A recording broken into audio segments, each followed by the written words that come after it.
A very good afternoon to one and all. Myself, Mrs. Kavita Bhokna, Associate Professor Dr. Vittal Ravike Patel, Foundation, College of Nursing. So, student, today I will show you how to demonstrate the pelvic at the time of point of your examination, because always the examiner asks about the explain the pelvis. So, this is a very important at the time of the birthing process of the fetuses. So, this is the female pelvis. It is also called as a gynecoid pelvis. It is divided into the four. This is the fuse bone. Because of the four fuse bone, it is made up of the pelvis. So what are the four fuse bone? So right and left, two innominate bone, one sacrum and the one coccyx. Again I'll repeat, two innominate bone, one sacrum and the one coccyx. So these are the four fuse bone of the pelvis. The innominate bone from sacroiliac joint to the pubic, this portion is called as the innominate bone. It is also divided into three portions. So here we can see the acetabulum cavity. Here the head of the femur is fixed. It is called as the acetabulum cavity. Then this is the what are the roughest portion over here? It is called as the tuberosity. Then this is the ramus of the pubic. This is the inferior and superior ramus of the pubic bone. So this is called as the obturator foramina.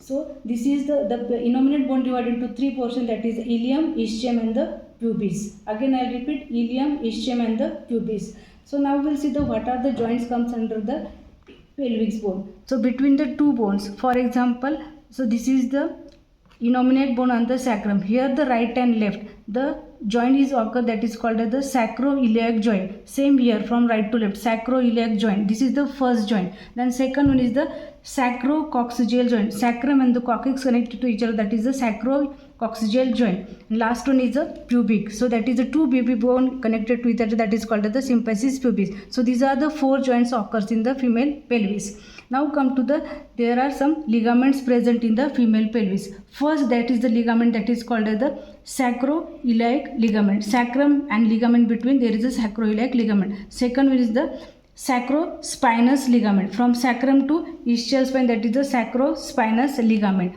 Then third one is there is a sacrococcygeal ligament. From sacrum to coccyx, that is the sacrococcygeal ligament. And between the two pubic bone, there is a interpubic ligament. Then this was about the ligaments. Now we'll see the sacrum also having some parts, that is called as this portion is called as the sacral promontory. This portion is called as the ala of the sacrum. Here the sacroiliac joint.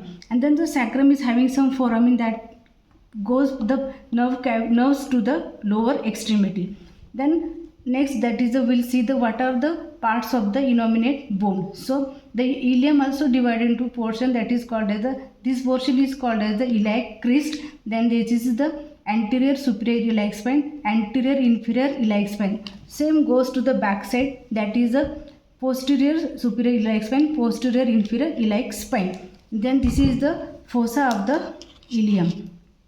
Now come to the female pelvis is divided into the two portions. So where I am touching, that is from here. So this is called as the brim of the female pelvis. So whatever the portion comes up to the brim, it is called as the false pelvis. Then this is the cavity, and whatever the portion comes below the pelvis, it is called as the true pelvis. So now we'll see about there are some important diameters present in the female pelvis. So first we'll see the diameters of the inlet. So it is started from the sacral promontory to the symphysis pubis. So that is the first anterior posterior diameter. It is also called as the anatomical conjugate. It is a 12 centimeter. Again I repeat, the brim is first anterior posterior, that is the anatomical conjugate. Sacral promontory to the upper portion of the symphysis pubis, that is a 12 centimeter. Second, that is called as the obstetrical conjugate. Sacral promontory to the inner upper portion of the symphysis pubis, that is 11 centimeter.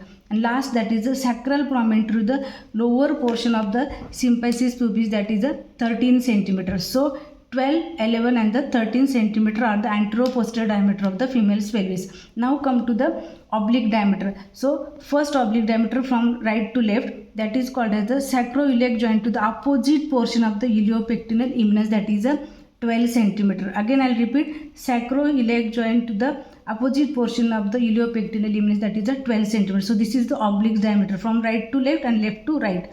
Now come to the transverse diameter. So this is the iliopectineal line. Between the two iliopectineal line, that is the diameter that is called as the transverse diameter that is 13 centimeter. So this was about the diameter of the brim. Anatomical conjugate that is the 12 centimeter, then obstetrical conjugate that is 11 centimeter, then last one is the diagonal conjugate that is a 13 centimeter, then oblique diameter that is sacroiliac to the iliopectineal eminence that is a 12 centimeter, and transverse is the 13 centimeter. Now because if cavity having the round shape, all diameters are the 12 centimeter.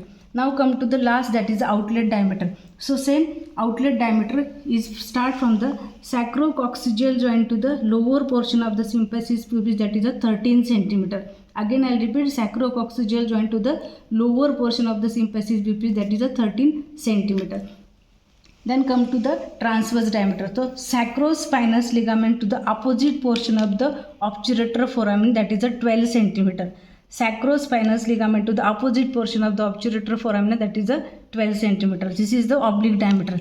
And last one, that is the between the two ischial spine, that is the transverse diameter that is 11 centimeter. So this was about the pelvis. I hope you guys understand, and it is very important. You can keep in your mind, and at the time of examination you can explain to your examiner also. Thank you so much.